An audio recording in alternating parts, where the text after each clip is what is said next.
Thanks so much, Wagner. So we have a couple announcements to make. I'll do the screen share so we can all take a look. So first of all, we had a great success implementing a lot of virtual assistants this year. I think we have total of 11 members at this time. So we invited Lucy. She is a trainee of Gia at this time. She will pretty much learn what Gia is doing and help us to run DULP and possibly streamline all the function ideas that we carry together. So as Joanna and Vivian are doing income review and loan estimate at the same time, Lucy will be available. Lucy, please briefly explain your role and please share your contact information and message so that we can reach out to you directly after today's call. Or you can just, reply all to the email after the meeting is done. And, I think it's easier that way. Okay, will do. So first, Credit Technology now is going to increase the credit report fee once again. So before they increase, we're gonna implement their annual update months before. So we have charged $52.50 for each applicant. Now, as we combine these options, now per report function, the total cost will go down about $30 to $35, including running the VOEs, DUNLPs, and credit implement on the Calyx point. So although clients were charging or getting paid about $100, they were concerning about additional $10 or $5 after the loan is approved as well. So we came up with a new solution. CTI gave us an option to combine the charge per report, not a per applicant. So when we have more than 2 people applying together and when they share the same residence areas or mailing address, I want you to pull the report together and then in the CTI portal, set them apart so that we don't have to spend extra $82. So with one applicant, combined charge will be $82. On the other side, on the right side, when we pull 2 applicants, the fee will be the same at $82.25. So on the ERP, the automation software, we'll start the $82 maybe later today, no more than tomorrow. The new update will be reflecting on the ERP system. Second, AM West came up with a non-QM HELOC with written VOE, P&L, bank statement, and DSCR. Now, they only offered the HE loans before. Now they're offering HELOC, surprisingly with written VOEs and DSCR. This is brand new. So when you have a client who purchased a property with DSCR or investment property has no tangible taxable income, net income, or whatever, then we can just use the DSCR ratio. So they also offer no ratio investment, DSCR below 0.7. It is available for the primary, second domain investment. For national, are allowed, and loan amount goes up to $500,000. And these are the screenshots of the matrix, and links are below, so you can freely go in and double check.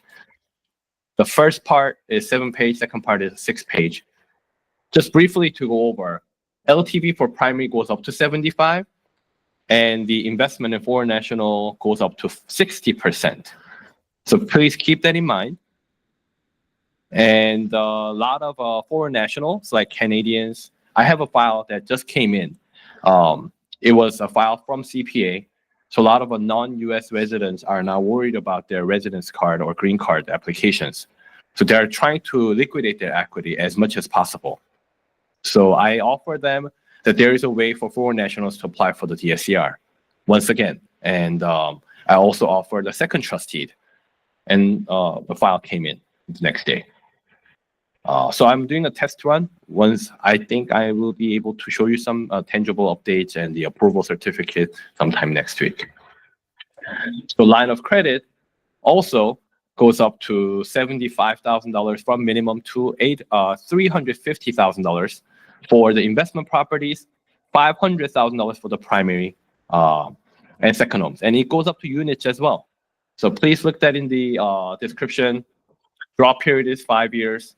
Maximum repay period would be 30 years.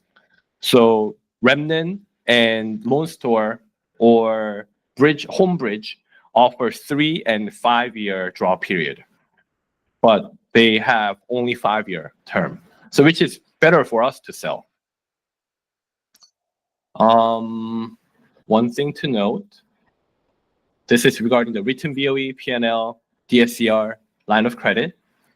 The underwriting guidelines are very similar to the HE loan, but this is the major difference. For the investment properties only, there are 2 years of prepayment penalty.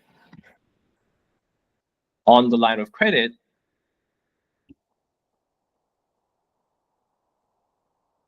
now they also allow written VOE, P&L, bank statement, DSCR, and no ratio, and no income. This is just mind-blowing.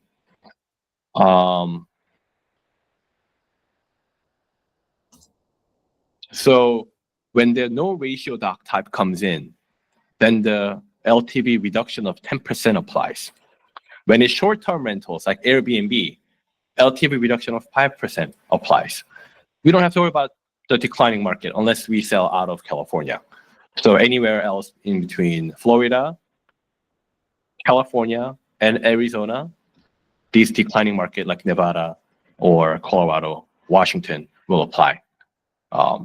But please check back to me or the account executive directly for more details.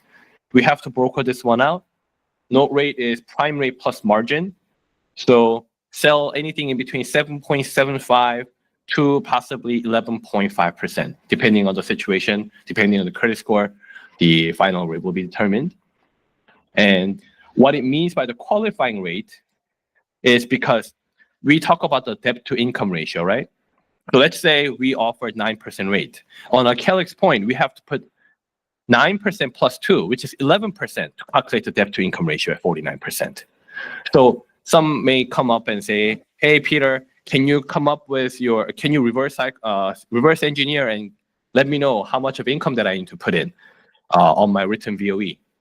Then we can, if your pricing shows that, that we can provide 9% rate, price them out at 11% on the Calyx point and find out the income that shows a DTI below 49.